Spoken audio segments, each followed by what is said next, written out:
Yes.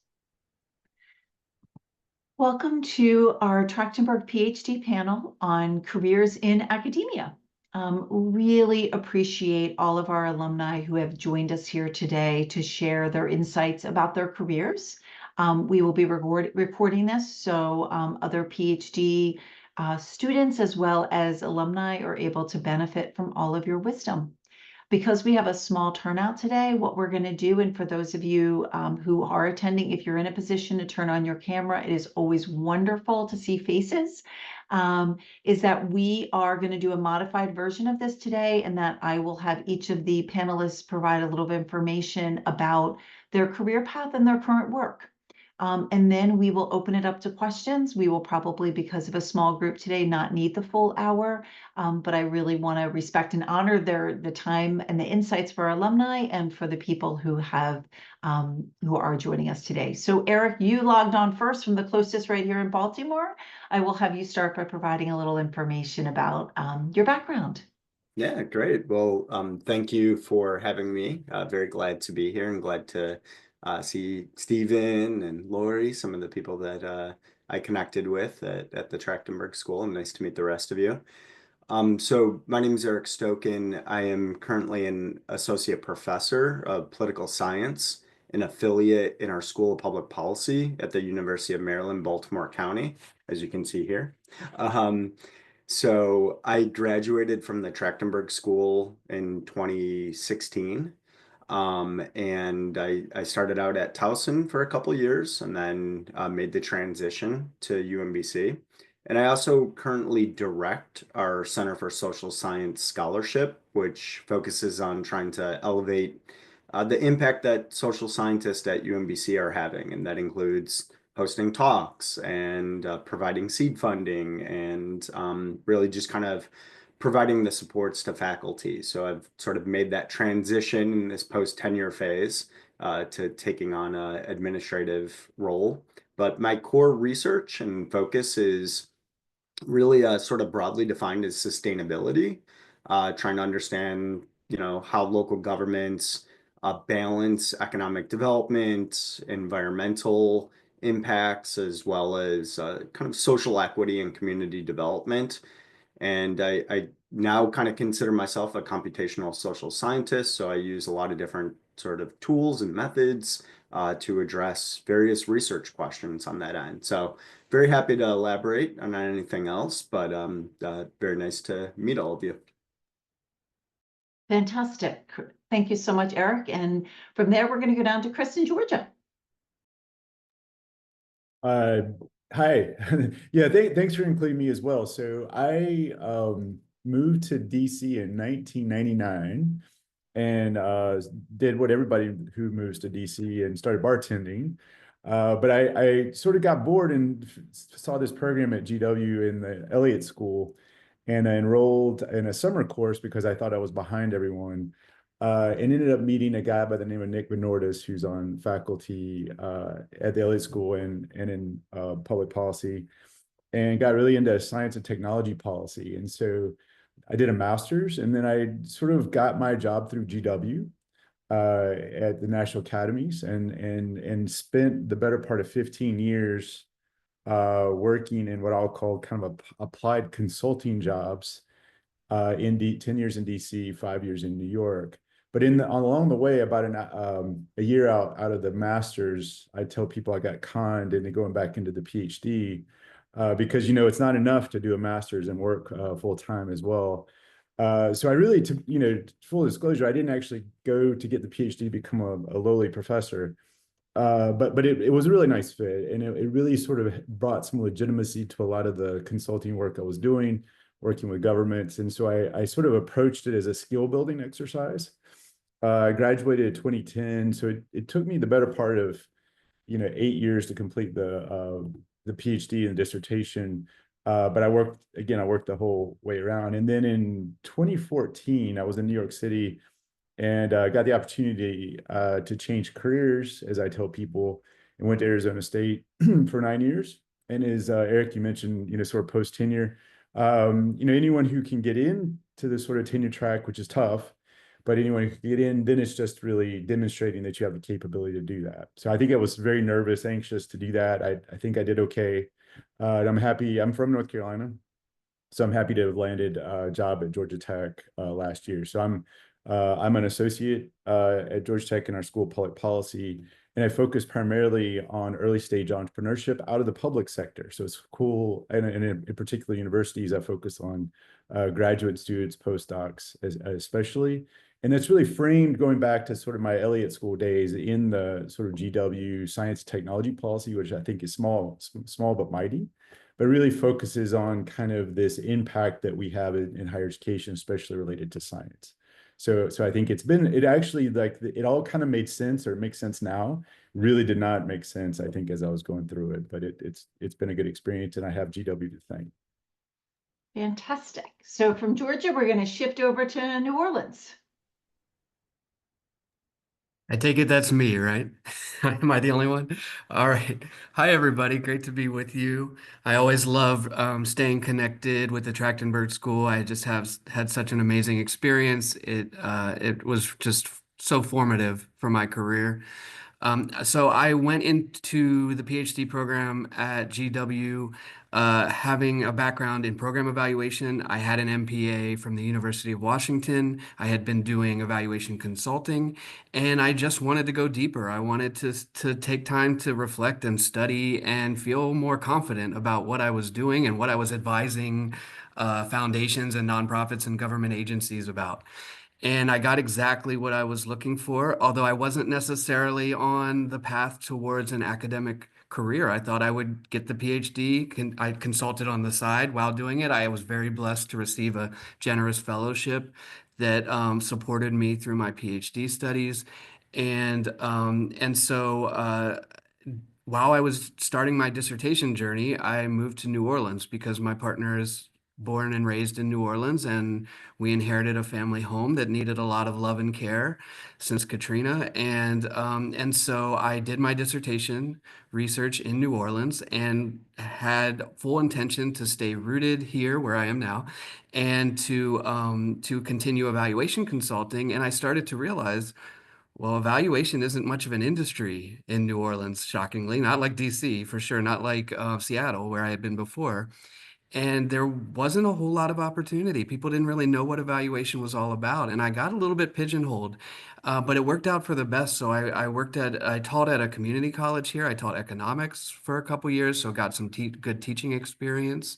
And then it just so happened that at that time, there was exactly one MPA program in New Orleans, which is at the University of New Orleans. Now Tulane started one, so now we have, a real big competitor there. But and that position there within the MPA and within where I'm within a political science department opened up at the university, and I just happened to be the right fit, the right place at the right time.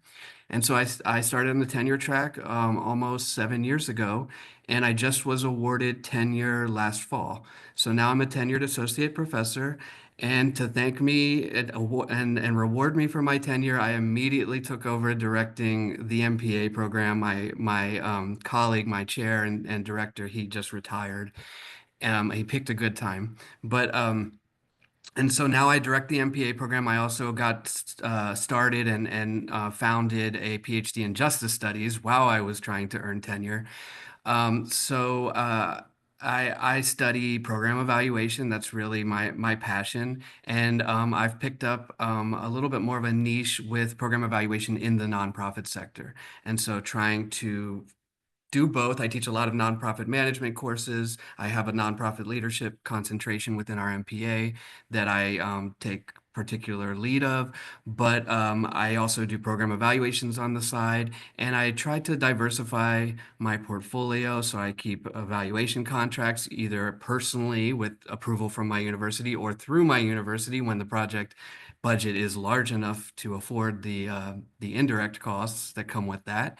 And I just try to keep one foot in the practitioner world because you never know. We're seeing what's going on around the country with universities. My university was already in a budget crisis going into this new administration. And so I'm always just trying to keep options open, keep doors open. And last thing I'll say is that I'm active in the evaluation community. American Evaluation Association is my professional home. I started an AEA affiliate here in the Gulf Coast that now has over 100 members, and we're really working on building the evaluation industry and infrastructure, particularly around equitable and culturally responsive evaluation.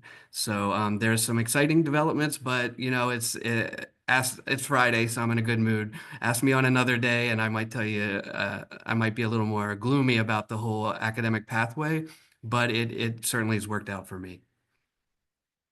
Fantastic. This is already really interesting. I'm going to go to Laura because you're right down there, and your school is Jacksonville, Alabama. So we're staying with the Southern School. Yeah, this is wonderful. It's so fun to see Lori Brainerd. Hi.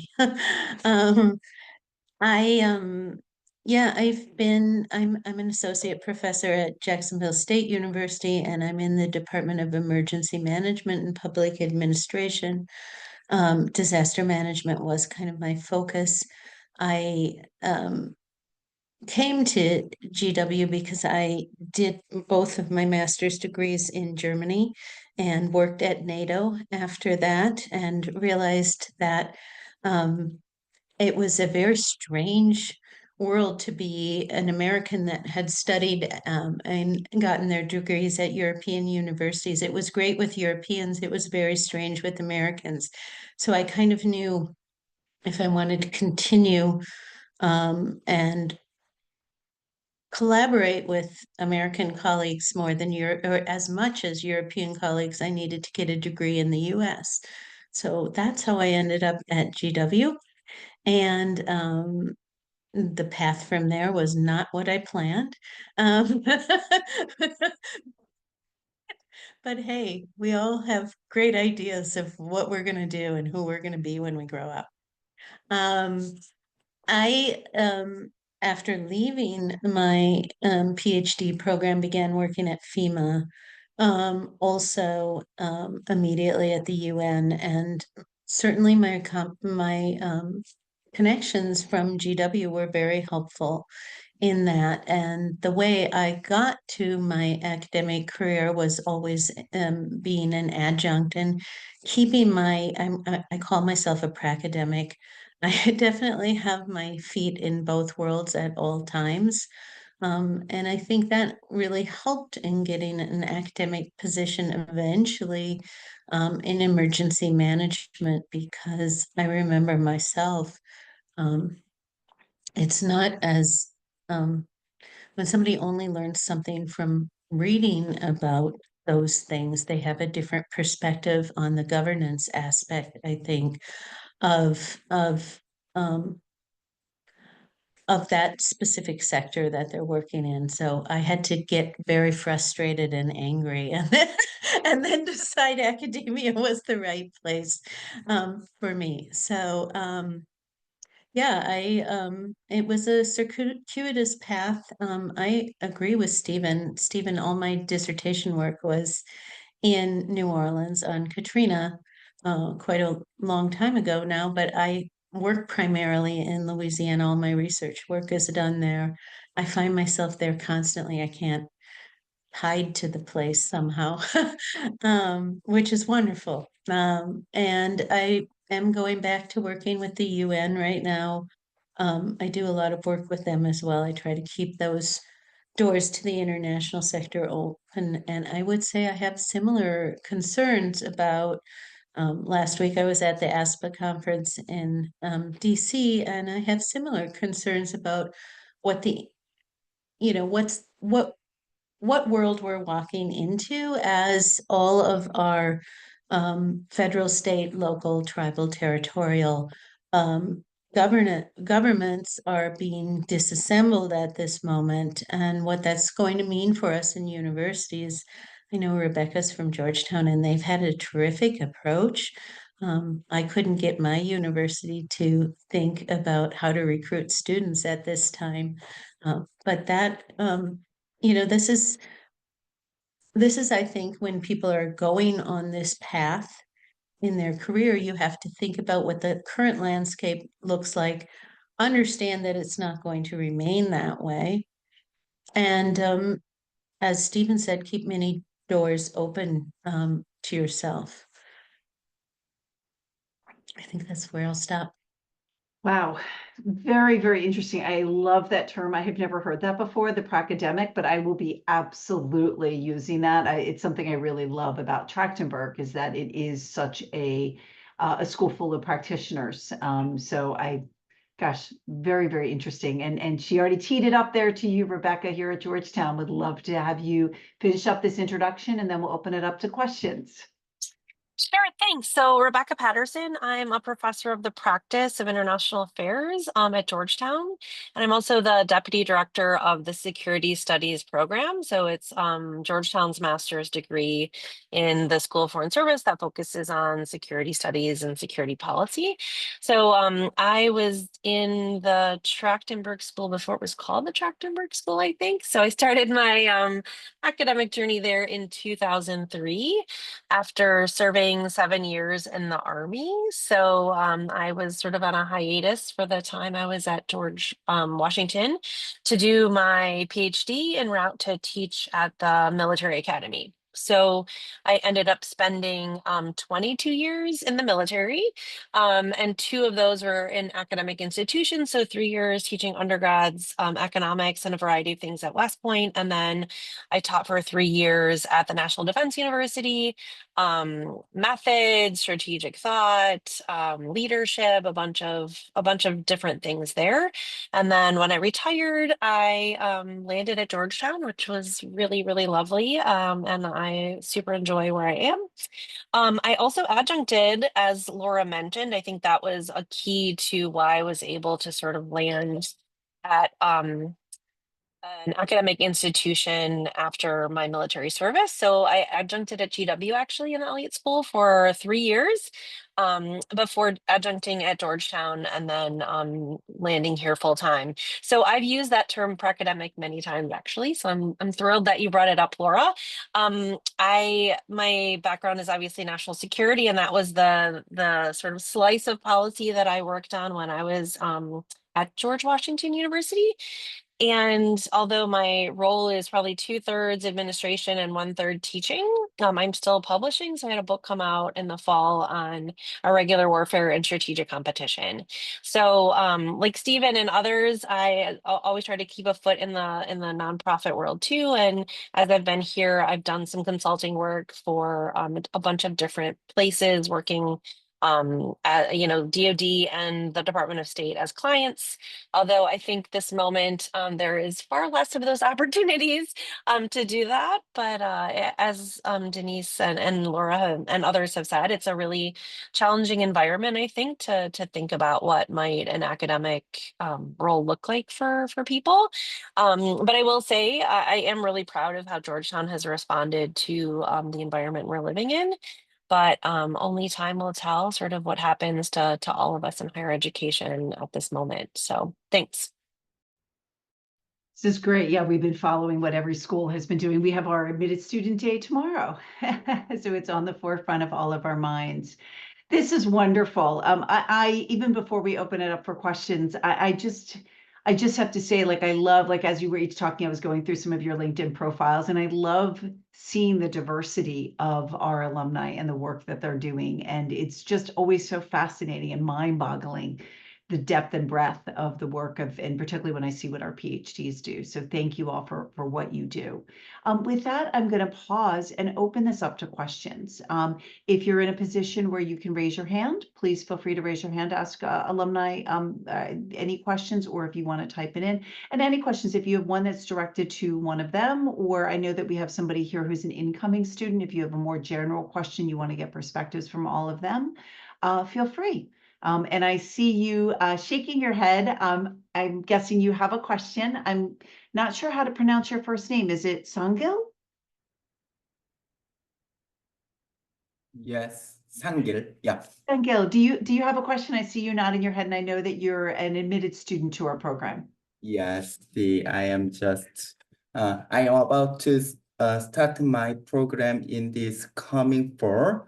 And then okay, let me introduce myself first. My name is Sangil Park and I am in Seoul now. So now okay, the 1:30 a.m. in Seoul. So I am a bit tired, but anyway, I am very thankful to be here and then to see okay, my seniors and also professors and also staffs. I really appreciate. And now currently working at the law firm as an advisor. And then my special field is nuclear. And already I have completed my master and PhD studies in Switzerland, Swiss Federal Institute of Technology in nuclear engineering. And also I had worked at the national laboratories in Switzerland and Germany, as a nuclear scientist and nuclear engineers. And I moved to Seoul, and then I worked at the law firm, and I am working for government and also state-owned enterprise for their nuclear overseas activities, nuclear export to European countries, Middle East countries, and also currently I am working for the private companies for their nuclear business. So I'm working okay, mostly for the business part now, but you know, South Korea, we have a lot of nuclear matters, not only business, but also the security as well, and also nuclear policy. So, and then recently I have very heavily experienced regarding the US-Korea nuclear dispute, intellectual property dispute between South Korean company, so-called KEPCO and KHMP. This is a state-owned enterprise against Westinghouse. This is US-based nuclear technology company. And then I have learned that nuclear business is very directly linked to the nuclear security because nuclear industry is under the control of export control, and the export control is the tool for the nuclear security. So it was my motivation to learn security and also public policy. So I chose George Washington University, okay, to learn more because it is based in Washington, D.C. and then very top school for the public policy to pursue nuclear policy and also others as well. So, okay, it was my motivation and I am really expecting to start my journey at GW. Do you have a question for the panelists? Okay, not yet, just I would like to listen more, okay, and then I wanted to get formalized more. Yeah, because we have a small panel today, we're not gonna, so we're opening up to questions for all of you versus having them. So I would love if you have a question, let us know. It looks like we do have one of our current students did put in a question, so I'm gonna read those out loud and we'll go to those, okay?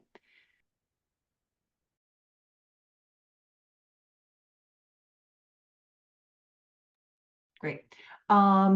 So what fact actually yeah, this is actually, I think all of these questions can go together between Naomi's and Maria's. What factors were most important to you in the job search? Research fit, teaching load, location, funding. Looking back, what do you wish you had done differently to prepare for the academic market?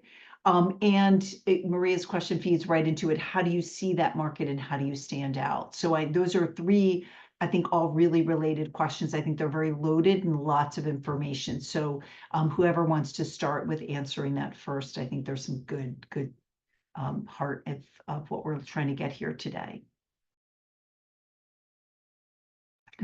Was that a scary question? Everybody's like, I'm not going to jump on that one first.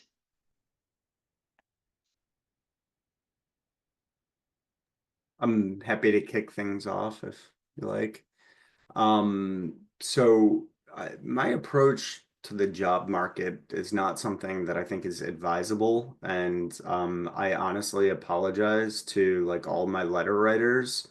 I sort of cast just the broadest net possible, and targeted like political science departments, urban affairs programs, public policy schools, was not very discriminate in thinking about what might ultimately have been the best fit for me, in terms of the balance that I might like between teaching and research. And yeah, I guess I wasn't thinking too much about service at that point. But so, I started in a program that had a very high teaching load, and I had a couple other flyouts and job offers, but it was one of those things that um, sometimes what happens is, depending on the timing of this, you get an offer and you have a couple flyouts, but they need to know, and you're in this position of like, oh man, do I take this job knowing it might have a higher teaching load and be less research oriented,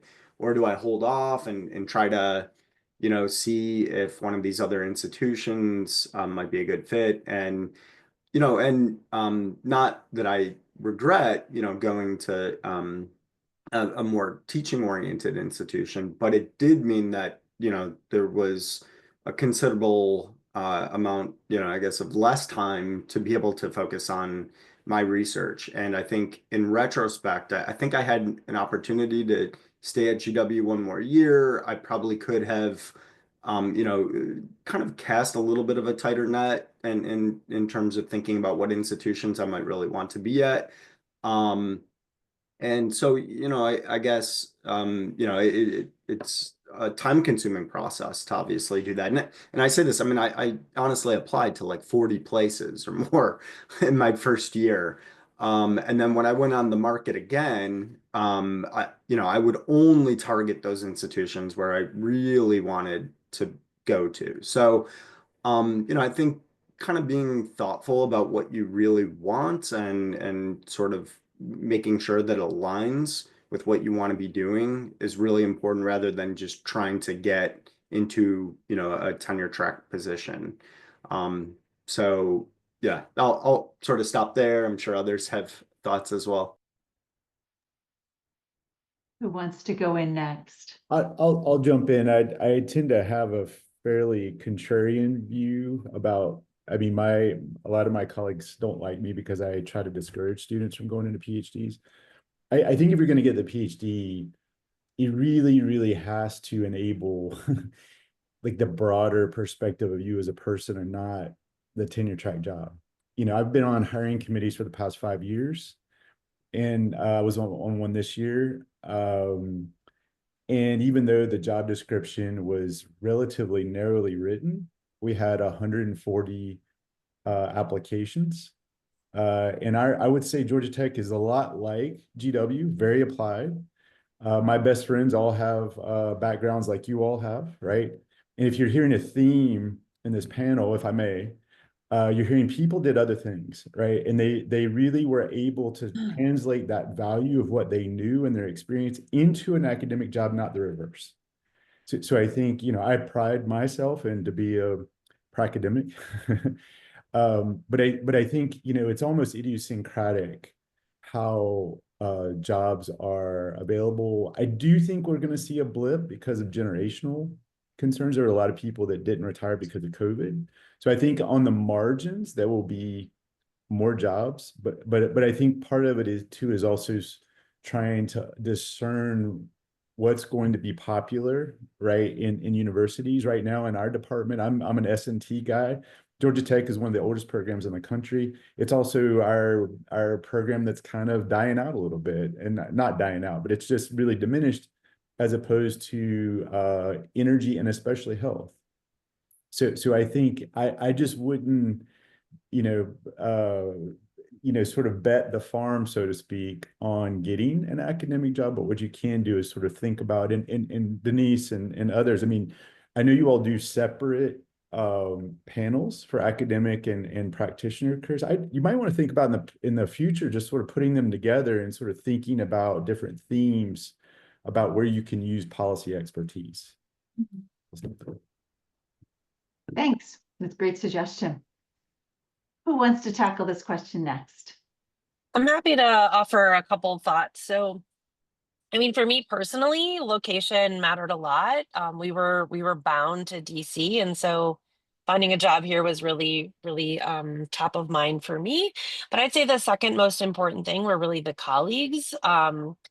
Having had little say in sort of who my colleagues were in the past, it was really, really important to me that I was going to enjoy the people that I was going to be working with, which I think is a little different than what most people are thinking about as they enter the job market. I would say, obviously, I'm a professor of the practice, not on the tenure track, but I've sat through many, many job talks and spoken to many candidates. And I would say the ones who have been successful, one are there's like a logic to why that person for our department, they fill a niche that we don't currently have, and they understand that. Two is, the interview starts from the moment you speak to the person who's arranging this to the time you walk out the door. And, people who've been kind and wonderful to every person, not just, the department chair. I think also all of that matters and tells us something about what that person's going to be like with students or as a colleague.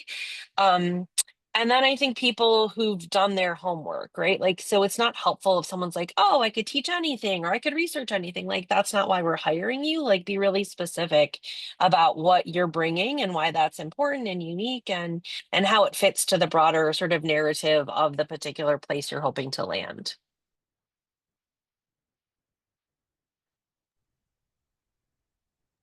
I'll jump in. Yeah, so good question, and I appreciate what everybody's been saying, and it really resonates.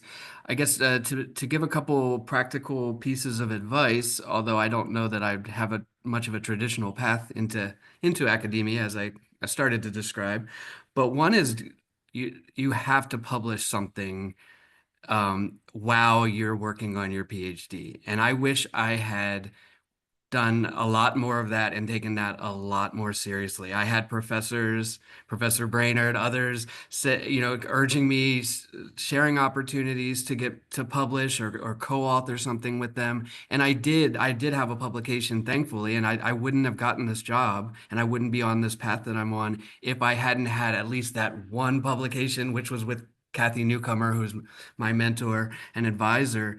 But you gotta have something on your CV that's in a peer-reviewed publication, preferably in a journal, and even better if it's in a high-ranking journal. And so, it took me a while. It took me a couple years on the tenure track to really get my research agenda and my publication record in order. It takes years to get things published, so you have to start that early. I was sort of waiting, oh, once I have my dissertation defended, then I can turn that into publications. You gotta, it can be part of your dissertation proposal. You don't have to keep waiting for that. And I started realizing, especially in our field, this is of public policy and administration, it's such an exciting field to be in because there's all sorts of ways you can contribute. It doesn't always have to be a traditional empirical article. I publish on my teaching because it's our job to prepare the next wave or the current wave of public administrators.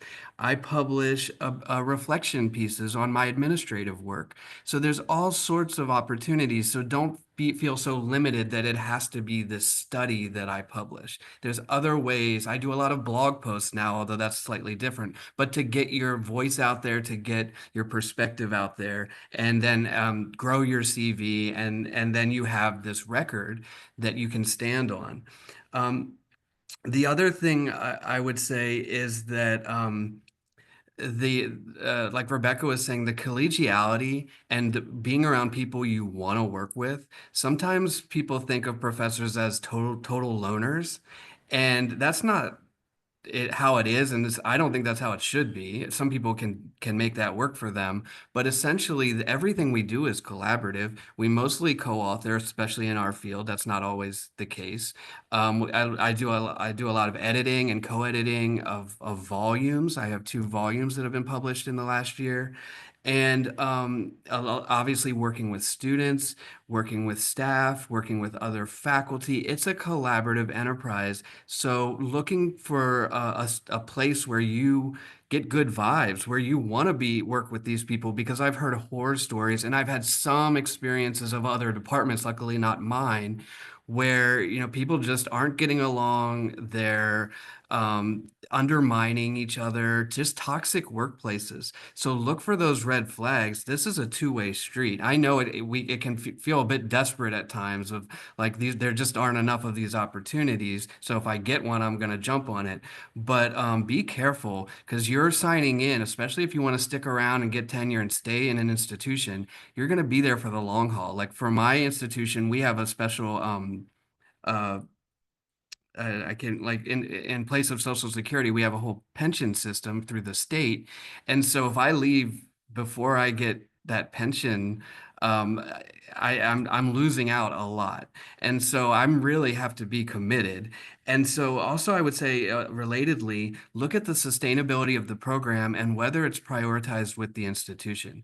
My MPA is constantly up for under attack for budget cuts. We always have to prove our existence and sustainability. We have to bring in more people. We have to bring in more grants. And so it's frustrating. I don't have any staff. I am the program. I don't have admissions support. I don't have administrative support unless I can fund a GA. And so I'm a generalist. I have an MPA background, but that's exhausting. And that, to Eric's point, that takes away from the research. It takes away from the teaching. You start to get consumed by the administrative tasks, and you're like, why did I get a PhD if I'm doing all these things that I was trying to sort of separate myself from? But I found my ways around that. I've navigated that, and I also find ways to publish about all of that. And the last thing I'll say is that there are opportunities in universities outside of the tenure track. And what I've always said is, and maybe I'm naive about this, especially now, but tenure is not essential to me because I prove my worth every day. Now, whether that gets communicated up the chain, especially with all the turnover in the higher administration, that's another question. And I think I could do a better job of just promoting myself, including like Denise was saying about LinkedIn, just keeping that up to date and really selling myself even when I'm not in a current job search. But there are all sorts of institutes, there's other roles that you can play. But the key to that sustainability, beyond just being good at your job and having good relationships, is bringing in soft money, bringing in grant funds. Now, and that's tough right now, but showing and having that record that shows you can write grant proposals, you can bring in contracts, because if you can pay your own salary in a sense, then you're not going to be the one that they want to get rid of, and you're going to be much more attractive on the job market. So yeah, I mean it's a tough industry to break into. What I appreciate about it once you do is the flexibility it provides. I have a lot of control over my schedule and what I do, and I have a lot of independence, and so that would be really hard to give up at this point. Really, really amazing insights. And I really appreciate the diversity in each of your perspectives and what you weigh. It's something I say all the time when I do career advising, say it's never about work-life balance. It's always about the way you want work to fit into your life, which varies now versus further along in your life. It's why and I'll also never say dream job, right? Because there's pros and cons. And I think when we say something's a dream job, sets things up for unrealistic expectations for things. So I appreciate the perspectives you're all providing. And if for the attendees, definitely there's some additional insights being put in the chat that I think is incredibly helpful. Do we have other questions from any of our attendees today? I wanted to answer Maria's, which I don't think we really addressed. Great. Because I think that's the most important thing right now. If somebody is looking to try to find a job, an academic job in public administration and public policy, what does that look like right now? And the problem is we can't answer that question, right? And I think if we did, we'd be dishonest. It,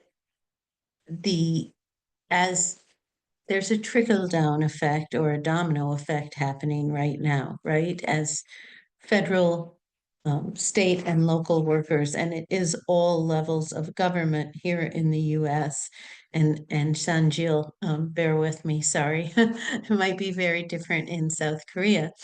But at this moment, we are going to see people lose their jobs. Most of my students are working full time as they're getting their doctorates, and they are going to either continue or not.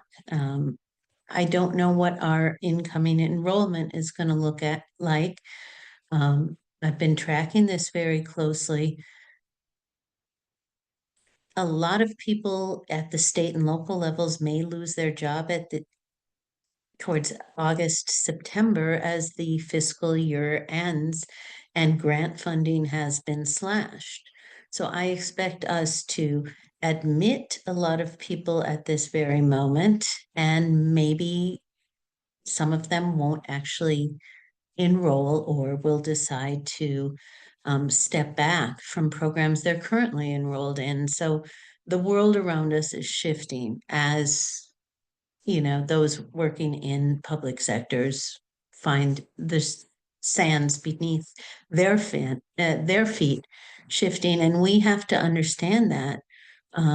So I would say right now, anybody who wants to be a competitive needs to understand that, and perhaps be able to tell a committee that they are seriously tracking what's happening in their segment of the public sector, and might, have a bit of a crystal ball, because maybe not a crystal ball, but you have to really be on top of every second of what is going on and is affecting our student bodies, I think, right now.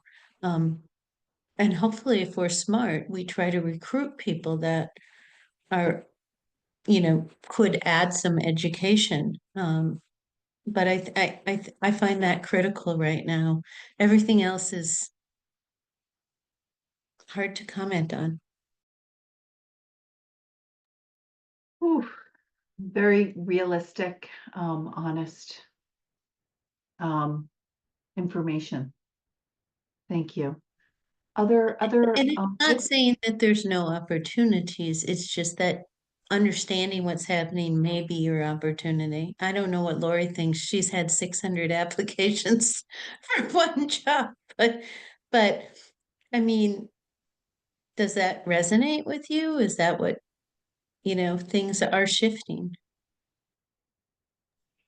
Yes, things are shifting. So those were 600 applications for a job. But in terms of student enrollments, we don't know what's going to happen. I think our applications were either consistent with past years or maybe up a little. And our admits seem to have been in line with past years, but tomorrow is Admitted Students Day. We have 79 students coming, which I think is about normal, although I'm not exactly sure on that.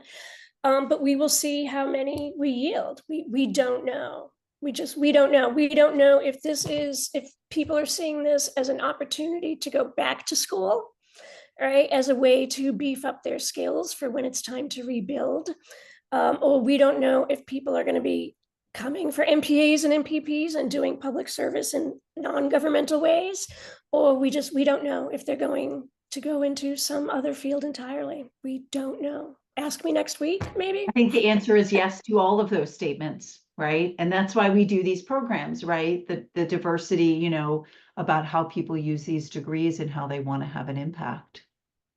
One of the things I am telling students who said, you know, why bother, why continue with this program that I'm in, is that we will need to rebuild at some point, and that's their opportunity, right? So rather than going into an existing institutional framework where they can, you know, make a difference, but maybe there's an opportunity in the future to make a big difference in the rebuilding. So that's the message I'm giving so far, but again, ask me next week. I feel the same way. I mean, Humpty Dumpty is going to have to be put back together again. Yeah. There's no question. So, Can I say just one thing real quick? You know, I think piggybacking a little bit on Steve's points earlier, you know, even when I went on the market, I always kind of thought about it as a mixed strategy, right? So like there was no guarantee, even during somewhat good times, and there's been bad times, right? There's been the Great Recession market and everything else, but there's no guarantee of a tenure track position being open in your field, in your region, or you know, however your market is constrained. So, you know, and the point I was making earlier is also think about what opportunities exist, but consider a mixed strategy, right? I mean, maybe it's applying to some places. If the market is really not looking good, if there's not a lot of opportunities, how can you maybe use your skills for the, you know, that interim period? Because eventually the market will open back up, you know, at least I hope, I assume always has, you know. So, you know, maybe it's an opportunity if you can stay on longer, if you're on a fellowship or something like that, and you have a longer clock, consider that, you know, or you know, to the approach Steve has also taken, you know, maybe there's opportunities for consulting or for other employment. And if you really want the tenure track job, just keep like during the time that you're not working, be working on publications and research. And if you can, you know, teach on the side or whatnot, or some combination thereof, because there are situations where people, you know, go kind of a non-academic and eventually make it onto the tenure track. I think a lot of departments will probably recognize that these couple of years are weird, and some people, you know, might be doing something like that. So I guess, you know, I'm trying to certainly suggest a hopeful tone. You know, if this is something you really want, it will look potentially a little bit different in these coming years, but I think there are ways to still make it happen. If I may, I mean, I completely agree with that. I mean, I think the other piece of it that, I mean, I know Rebecca was in, you know, in the Army or in the military, and you know, many of us have sort of non-academic skills. So I think things like leadership, quant skills go, you know, are applicable in a lot of different places. I sort of think of it in the skill building sense. In fact, Laura, you know, we're thinking about, we're basically rebuilding our curriculum right now, really emphasizing improvisation and, you know, quant skills and things that can really be applied in a variety of contexts, right? And this is, I mean, I don't agree with how things are being done right now, but all of us are, you know, students of public policy and know that, you know, institutions have to change. And so I sort of think of it, my way of coping is two things. One is really focusing on students vis-a-vis our curriculum and sort of the skills we provide. But the other thing is really thinking about this and sort of academically in terms of institutional change, right? And all of us are better if we can sort of rebuild who we are in the institutions we live in. So I think that that's how I've tried to cope. But I also see it as an opportunity, right? Most of our policy institutions were created in the 1930s, 1960s. And so I think, you know, the more that you all can sort of blend that into your research and your thinking, but then sort of develop these sort of quote unquote selfish personal skills, I think that's just going to serve you well. And then, you know, and I've bartended, right? Like there's all these other things that we can do to sort of put food on the table and pay the bills.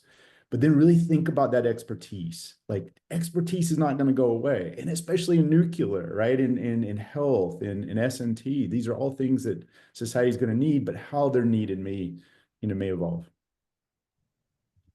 And I just want to piggyback on that, and just it's particularly frustrating because public institutions and public universities in particular are threatened, although certainly not only. And that's frustrating because we're all about public service, and a lot of our MPA and public policy programs around the country are located in public institutions. And in a state like mine, Louisiana, that's completely divested in higher education, not just recently, but for over a decade. It's just these programs are getting harder to come by, and there's a lot more distrust in government all around. And I take that as inspiration that we need to carry that torch and that vanguard, and tell a different narrative and make sure that people know what we're doing, but we're up against it. I would say one thing that's helped at my university is we are NASPA accredited.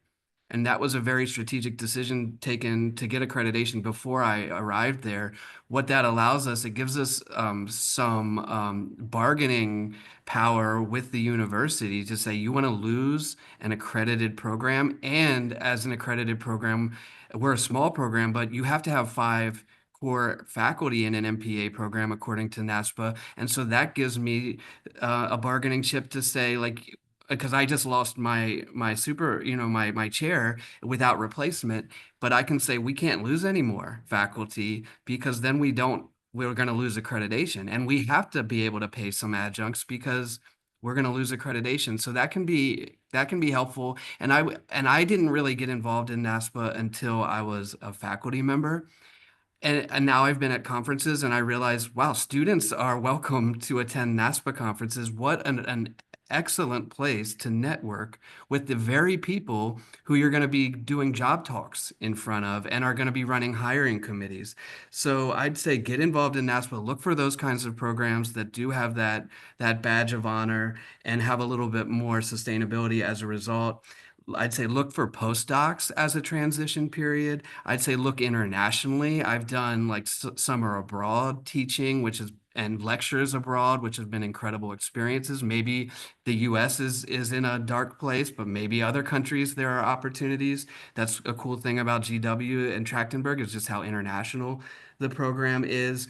And then to Chris's point, just about selling those transferable skills. And so I'm thinking back to opportunities to work on and advise capstone projects. That's something that you can put on your CV, that's skill building, and that really combines all of the skill set that you're going to be applying in a faculty position.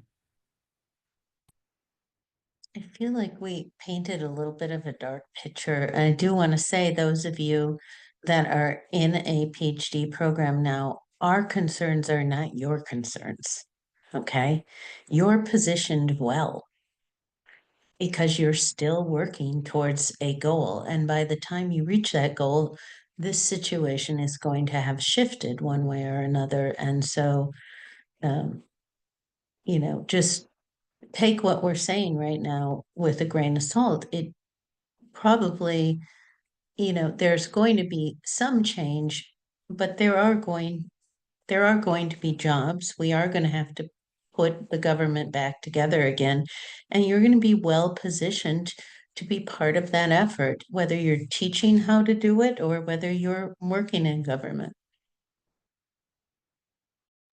So I'm going to have us wrap up on that positive note, because we are now for a session where we had a small number of attendees. I think that there was a wealth of information, and I really hope we will do our best to promote this to our doctoral community, because this was incredibly helpful. And I know for myself and my colleague Melissa, for our own understanding in what you all work with for how we do our advising. So I just want to thank our attendees for being here today, Professor Brainerd for joining us, and our 5 alum who are continuing to have impact in such interesting ways through your work and your wisdom. So I appreciate all that you do and continuing to be a part of the Trachtenberg community.